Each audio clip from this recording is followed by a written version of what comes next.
Alright, so we've been up and out of the house since 10 o'clock. Well, 10:30 we actually left the house, but we've been up since 10 o'clock. And I went to my finance meeting. I'm actually going to hopefully switch over some of the loans. I think that's a good idea. My financial advisor told me to do that. So it's a budgeting meeting actually, so budgeting advisor. So yeah, I have high hopes for this afternoon anyway, because I want to talk to the loan company and be like, it's actually FedLoan. I want to talk to FedLoan and be like, will you guys take on more of our debt? You know, see if we could do like a lower payment while still paying it off in like 15 years or something like that. So, something. I think that's actually a really good idea that she suggested though. Depends on if they'll take on more of our debt or not. We are actually headed down to Acme, and today we're not just going to stop by Acme, we're actually going to shop at Acme with the WIC checks, and we're going to do that. That's going to be a lot of fun.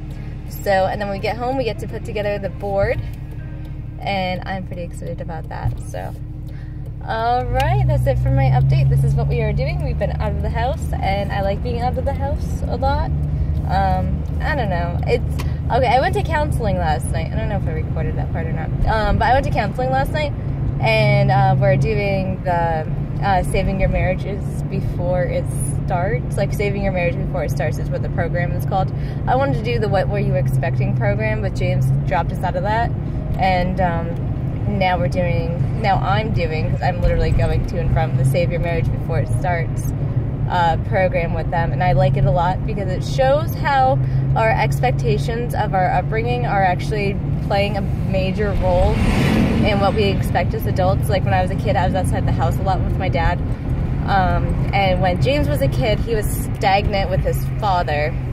Like his father was pretty stagnant in the house, and James is pretty stagnant in the house too. Like his father spent a lot of time down in the basement by himself, working on whatever it is that he wanted to work on, and he still does that. And his father still needs a lot of me time.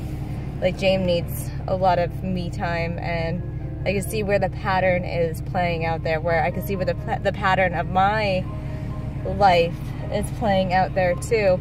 Like growing up, we were outside the house a lot, and we were, you know, like traveling places. We'd go to New York a lot. We would, like on the weekends and stuff, we'd be in New York a lot to go to museums and go to festivals and stuff like that. And like during the week, we'd travel from one part of Wilkes-Barre to another part of Wilkes-Barre to like one part of Scranton to another part of Scranton.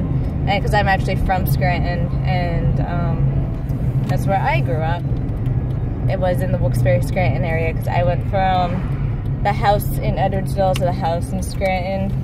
It was actually Fort Gordon Place where I used to live. We sold the house when I was 12 after my dad died. My mom sold it for like $7,000, and then I sold my house, the house on Pew Street, when I was in my early 20s in order to cover some bills, because I had some money stolen from me out of my house fund, and I couldn't cover the bills, and I was over budget by like $400. Plus I was missing $600 because I got stolen, and you know, so stuff like that. So I didn't really have any fallback money, and I couldn't believe how much I was over budget, so I just had to sell the house. So I literally went to a realtor, and the guy who actually bought Bill's house next door to us bought my side of the house as well.